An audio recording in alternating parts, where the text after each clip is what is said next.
ओम हरिषत् हरि ओम हरि ओम हरि ओम। तो आज हम लोग श्रीमद् भागवत के महात्म्य प्रकरण का 5वां अध्याय का पाठ करेंगे। अथ पंचमो अध्याय, धुंधकारी को प्रेत योनि की प्राप्ति और उससे उद्धार।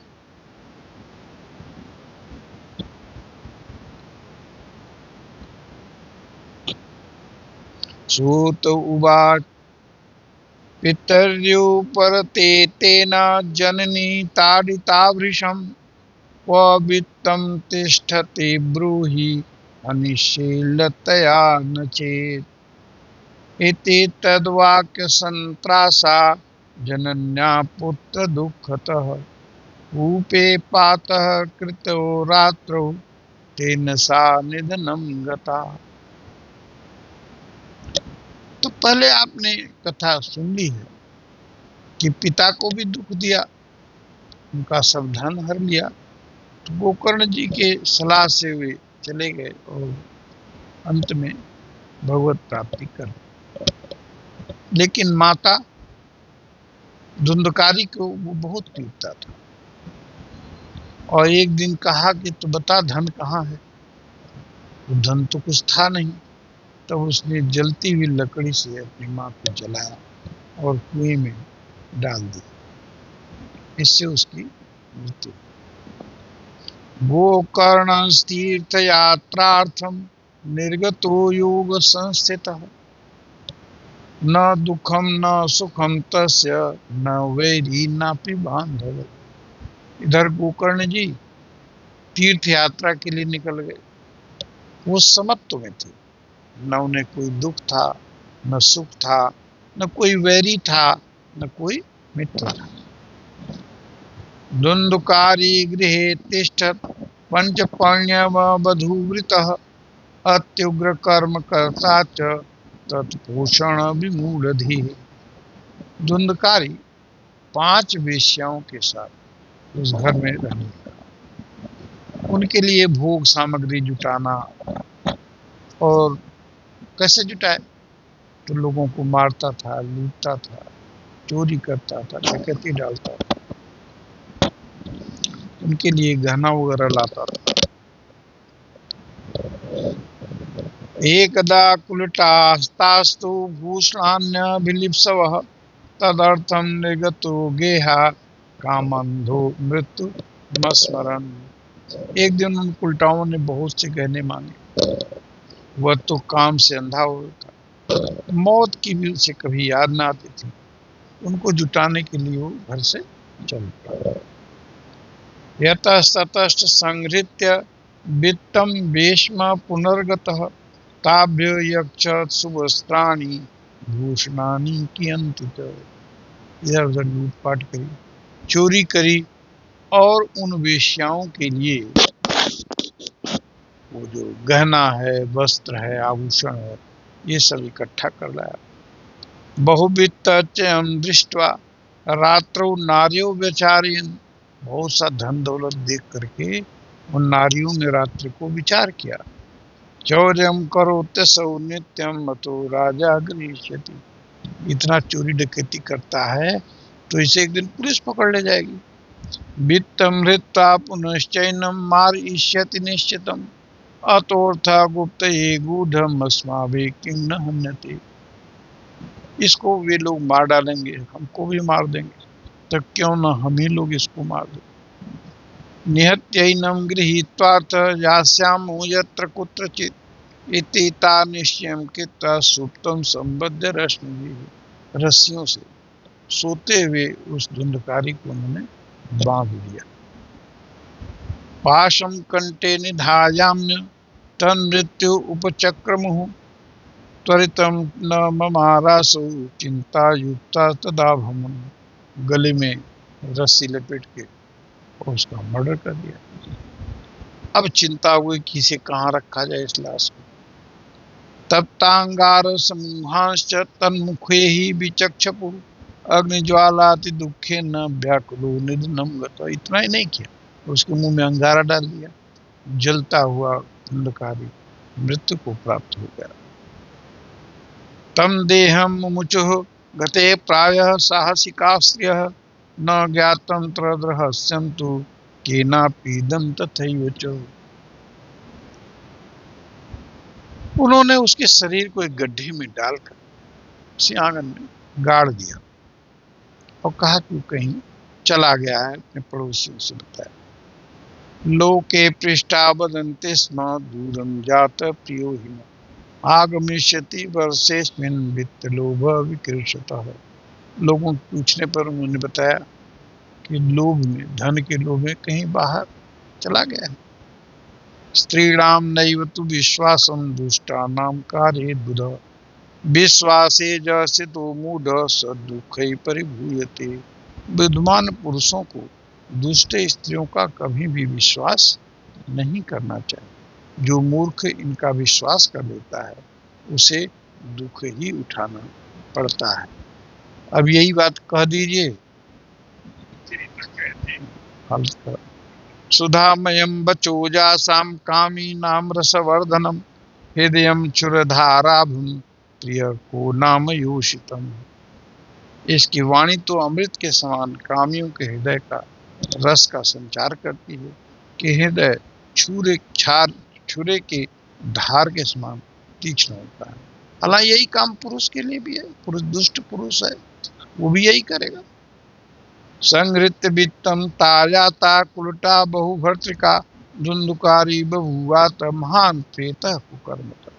वो तो वेश्याएं कई पतियों को रखने वाले अपना धन वन लेके चली गई, लेकिन ये महान प्रेत बना। वात्यारूपधरो नित्यं धावन दश दिशोन्तरम। वायु रूप में दसों दिशाओं में दौड़ता रहता था, उसको कहीं शांति नहीं मिलती।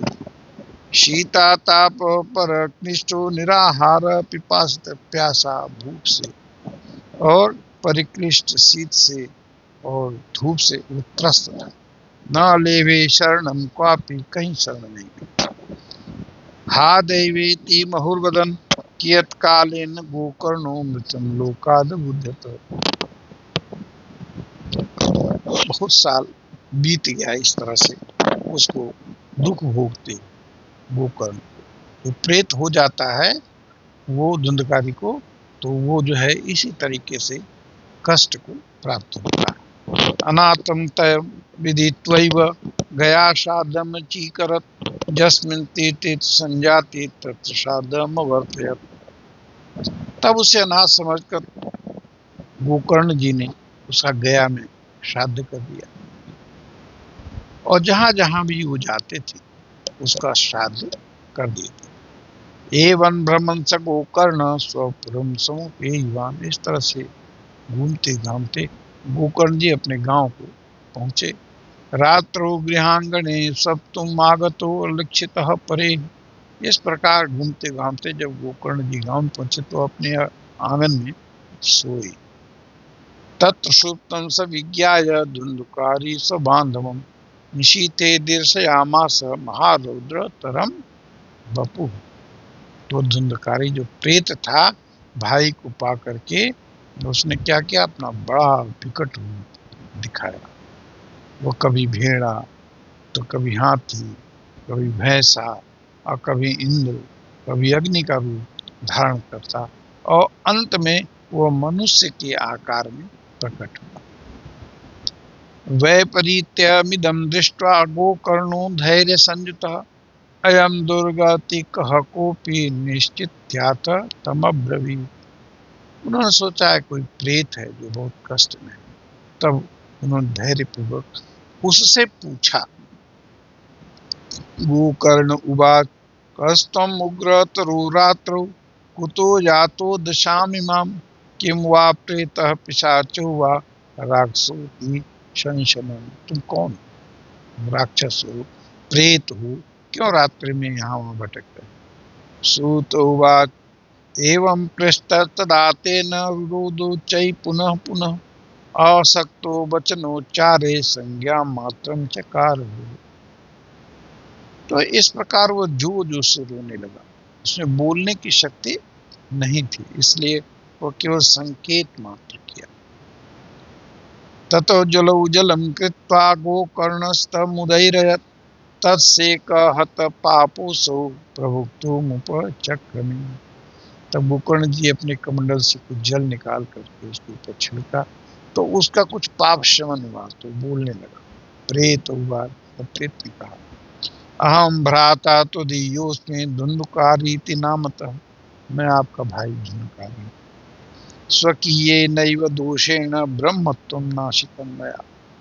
मेरे कुकर्मों की तो गिनती ही नहीं है, मैंने अपना सब ब्राह्मणत्व नष्ट कर दिया और अब मैं प्रेत हो गया है। कर्मणो नास्ति संख्या में महाज्ञाने निवर्तित विवर्तितः लोकानां हिंसकः सोऽहं सभे दुखे न मारितः। मेरे कुकर्म के तो अंत नहीं, बेश्याओं ने मुझे मार डाला। अतः प्रेतत्वम् आपन्नो दुर्दशां च वहाम्यहं। मैं अत्यंत दुर्दशा को प्राप्त हो गया हूँ। वार्ताहारेण जीवामि दैवाधीना फलोदया। वायु भक्षण करता हूँ और दैव योग से जिंदा, मैंने इस अमुष्ट मात्र शरीर में, जिसको आप सूक्ष्म शरीर कहते हैं, उसमें वो जिंदा था। अहो बंधो कृपा सिंधु भातर मामा सुमूचय गोकर्णो वचनम श्रुत्वा तस्मै वाक्यम अथा ब्रवीत। उसकी बात सुन करके तब गोकर्ण जी ने कहा, क्या कहा? गोकर्ण उवाच तदर्थं तु गया पिंडो मया दत्तो विधानतः तत्कथं नैव मुक्तोऽसि माश्चर्यमिदं मार्ग। तुम्हारे लिए तो मैं गया जी में पिंडदान कर दिया, तुम कैसे इस पाप में प्रीत योनि में पड़े हुए, मैं समझ नहीं पा रहा हूँ। गृहा श्राद्धांत मुक्तिश्चेदुपायो नापरस्त्यः किम विधेयं मया प्रेतम तत्त्वं वद सविस्तरम्। उन्होंने पूछा कि गया श्राद्ध से तुम्हारी मोक्ष नहीं हुआ, तुम बताओ तुम्हारा मोक्ष कैसे होगा? प्रेत उवाच गया श्राद्ध शतेनापि मुक्तिर्मे न भविष्यति। 100 बार अगर गया में श्राद्ध करोगे तो भी मेरी मुक्ति नहीं होगी। उपायं वा परम कश्चित् त्वं विचारय साम्प्रतम्। अब मेरे उद्धार का विचार करिए, मेरे तो समझ में नहीं आता कि मेरा उद्धार कैसे होगा। इति तद्वाक्यम् आकर्ण्य गोकर्णो विस्मयं गतः शतसाध्यै मुक्तिश्चेत् साध्यं मोचनं तव। प्रेत की यह बात सुन करके उन्होंने कहा कि अच्छा, अभी तुम निर्भय होकर अपने स्थान पर जाओ, मैं विचार करके तुम्हारे मुक्ति के लिए कोई उपाय सोचता हूँ। इदानीं तु निजं स्थानम् आतिष्ठ प्रेत निर्भय तन्मुक्ति साधकं किंचित् आचरिष्ये विचारता हूँ। धुन्धुकारे निज स्थानं तेनादिष्टस्ततो गतः गोकर्ण चिंतयामास ताम रात्रिं न तदज्ञात। तो उनको नींद नहीं आई, सारी रात वो गोकर्ण जी सोचते रहे कि इसकी मुक्ति का उपाय क्या है। प्रातस्तमागतं दृष्ट्वा लोका प्रीत्या समागत तत्सर्वं कथितं तेन यज्ञातं च यथा निशि। तब प्रातः काल जब उसको आया, देख करके लोग उनसे मिलने के लिए आए, तब उन्होंने वो सब कहा जो उनके साथ रात्रि में हुआ था। विद्वांसो योग निष्ठा च ज्ञानिनो ब्रह्मवादिनो तन्मुक्तिं नैव ते पश्यन्त शास्त्र संचयन। उनमें जो लोग विद्वान थे, योगनिष्ठ थे, साधु थे, सब अपने पन्नों को उलट उलट के देखा, लेकिन कहीं कोई उपाय नहीं मिला। ततः सर्वैः सूर्यवाक्यं तन्मुक्तौ स्थापितं परं गोकर्ण स्तंभनं चक्रे सूर्यवेगस्य वै तदा। तब सबने यही निश्चय किया कि इस विषय में तो सूर्य नारायण ही आज्ञा करें, वही करना चाहिए। तब गोकर्ण ने तपोबल से सूर्य की गति को रोक दिया। तेजस्वी थे। तुभ्यं नमो जगत् साक्षिन् ब्रूहि मे मुक्ति हेतुकम् तत्श्रुत्वा दूरतः सूर्य स्फुटमित्यभाषत। तब दूर से ही सूर्य ने कहा, श्रीमद्भागवतान् मुक्ति सप्ताहं वाचनं कुरु इति सूर्यवच सर्वै धर्म रूपम त्रिविशुतम। मैंने कहा कि श्रीमद् भागवत का सप्ताह पाठ करो, तभी जाकर के इस प्रेत की मुक्ति होगी। सूर्य ने बताया, सर्वे ब्रुवन् प्रयत्नेन कर्तव्यं सुकरं तिदं गोकर्णो निश्चयं कृत्वा वाचनार्थं प्रवर्तितः। तब सबने यही कहा कि प्रयत्न पूर्वक वही करो, यह साधन भी बहुत सरल है। अतः गोकर्ण जी ने निश्चय करके कथा सुनाने के लिए तैयार। तत्र संश्रवणार्थाय देश ग्रामा जना जजु खड्ग बंध वृद्ध मंदाश्च तेपि पापोक्षयाय वही। तो देश और गांव के अनेकों लोग अपने पाप को दूर करने के लिए कथा सुनने वहां पहुंचे। समाजस्तु महाजातो देव विस्मय कारक यदैवासनम आस्थाय गोकर्णो अखयत कथम। इस प्रकार वहां इतनी भीड़ हो गई, उसे देख करके देवताओं को भी आश्चर्य हुआ। तब गोकर्ण जी व्यास गद्दी पर बैठकर कथा कहने लगे, तो प्रेत भी वहां पहुंचा और इधर उधर बैठने के लिए स्थान ढूंढने लगा। इतने में ही उसकी दृष्टि एक सीधे रखे हुए बांस पर पड़ी। तन मूल छिद्र माविष्य, उसके मूल के छेद में प्रवेश कर श्रवणार्थम स्थितो यसौ वात रूपी स्थितिम कर्तुम अशक्तो वंशमाविशत। इस नीचे के छिद्र में घुसकर कथा सुनने के लिए बैठे। वायु रूप होने के कारण वो बाहर नहीं बैठ पा रहा था। वैष्णव ब्राह्मणम मुख्यम श्रोतारम परिकल्प्य स प्रथम स्कंदत स्पष्टम आख्यानम धेन यो करत। तो पहला स्कंद पूरा। दीक्षांते रक्षिता गाथा तदा चित्रम बहुवः वंशैक ग्रंथि भेदो भूत सशब्दम पश्यताम सताम। सायंकाल में जब कथा को विश्राम दिया गया, तब एक बड़ी विचित्र बात हुई।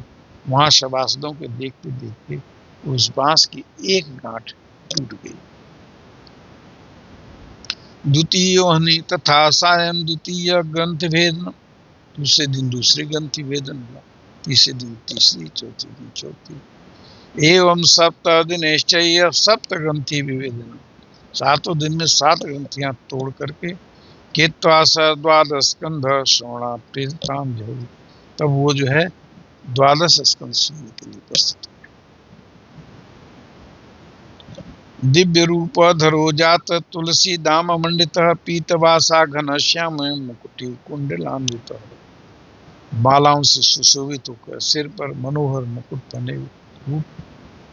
बताइए, ये है महात्मा कि 11 ही स्कंद में उसकी मुक्ति हो गई, 12वें में आ गया। ननाम भ्रातरम सद्य गोकर्णमिति चाब्रवीत त्वयाहम मोचितो बंधो कृपया प्रेत कृष्णलाल। उसने तुरंत अपने भाई गोकर्ण को प्रणाम करके कहा कि भाई तूने कृपा करके मुझे प्रेत योनि की यातनाओं से मुक्ति दिला।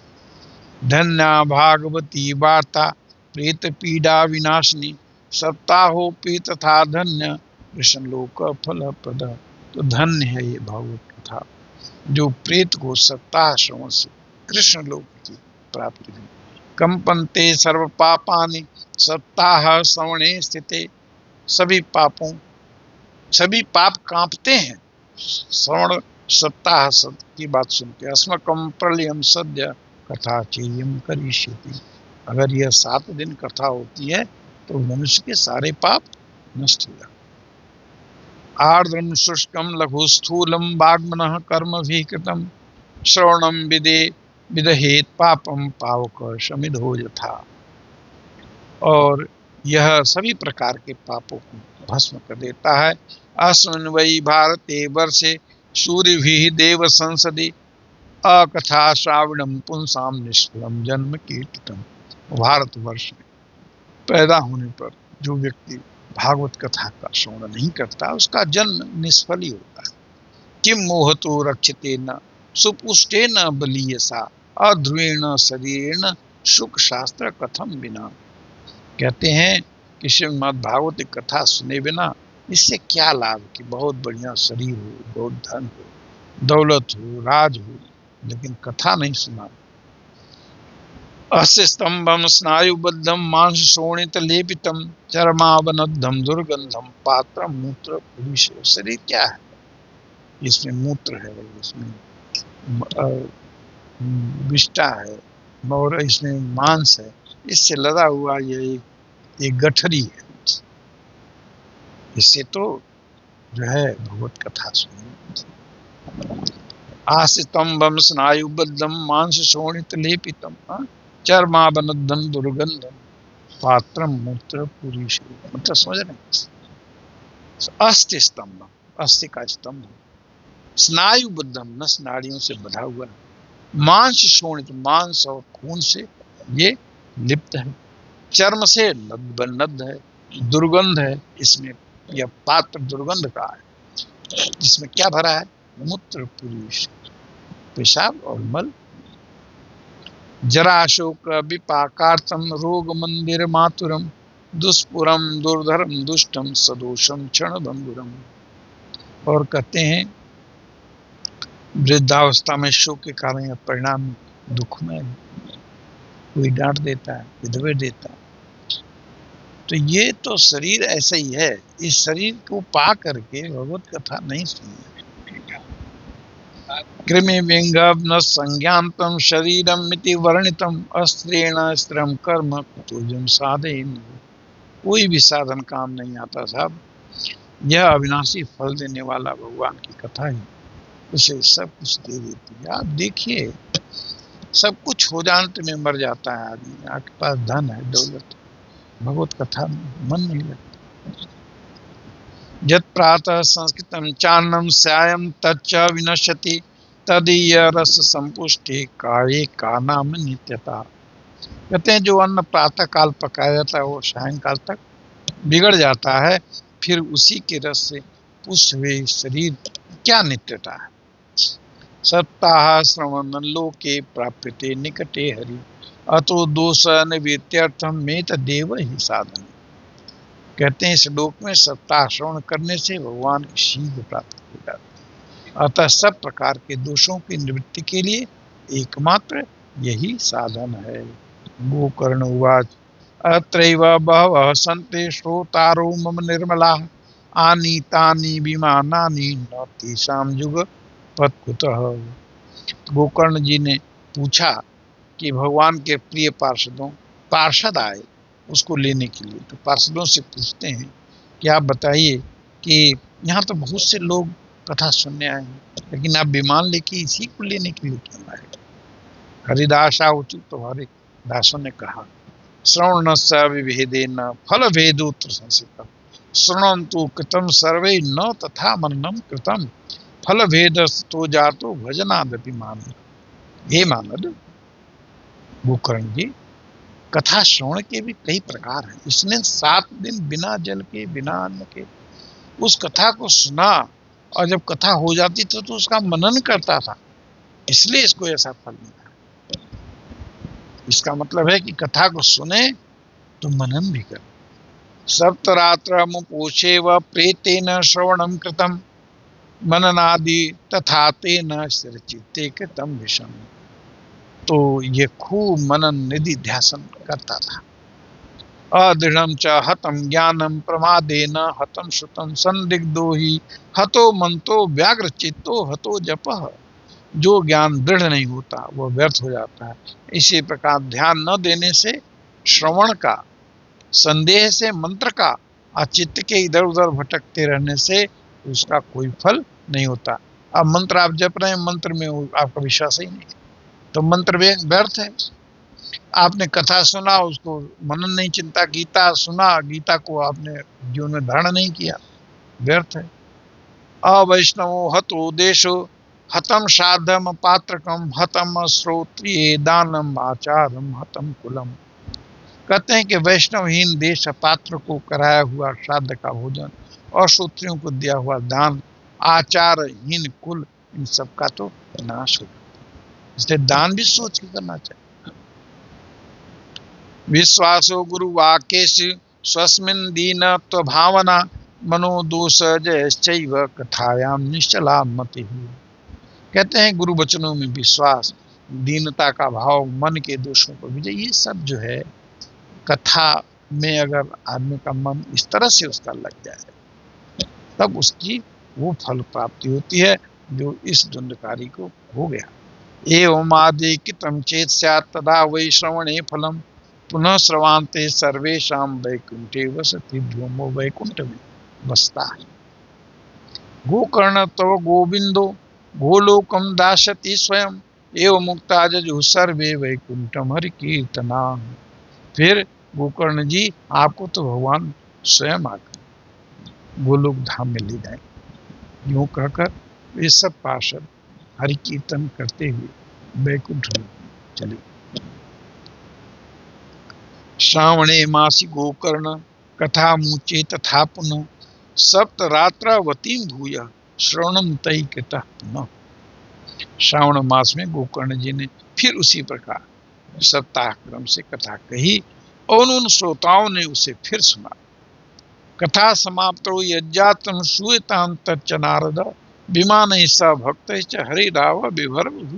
अब जब सुना उन्होंने उसी तरह से मनन चिंतन किया तो जय शब्दा नमः शब्दा तत्रासन भवस्तदा। तब क्या हुआ, वहां भक्तों से भरे हुए विमान के साथ भगवान स्वयं प्रकट हुए और सब ओर से खूब जय जयकार हुई। पांचजन्य ध्वनिम चक्रे हर्षा तत्र स्वयं हरि गोकर्णम तु समालिंग्या करोत् स्वदर्शनम हरि। कहते हैं भगवान स्वयं हर्षित होकर हमने 5 जन्य शंख की ध्वनि करने लगे और गोकर्ण को तो हृदय से लगे। श्रोतन्यान घन श्यामान पीत कौशेय वासुष किरीटिना कुंडलिनस्तथा चक्रे हरिक्षणा। उन्होंने क्षण भर में अन्य सब श्रोताओं को भी मेघ के समान श्याम वर्ण रेशमी पीतांबरधारी तथा किरीट और कुंडल आदि से विभूषित कर दिया। तदग्रामे तेजेशिता जीवा आश्व चांडाल जाते विमान स्थापित होती गोकर्ण कृपया तथा। गोकर्ण जी ने सबको उसी विमान में बैठा दिया। गोकर्णे न स गोपालो गोलोकम गोप बल्लभम तथा सुनत पीतु मेरे भक्त वत्सल। तब योगी जन कहते हैं उस भगवत धाम में उनको भेज दिया गया। इस बार भक्त वत्सल भगवान श्री कृष्ण कथा सुन से प्रसन्न होकर गोकर्ण जी को साथ लेकर के गोलोक धाम को चले गए। ब्रूमोत्र ते किं फलवृन्दमुज्ज्वलं सप्ताह यज्ञेन कथासु संचितं कर्णेन गोकर्ण कथाक्षरो जयी पीतश्च ते गर्भगता न भूय। नारद जी से सनकादि कहते हैं कि सप्ताह यज्ञ के द्वारा कथा श्रवण करने से जैसे उज्जवल फल संचित होता है उसके विषय में आपसे हम क्या कहें।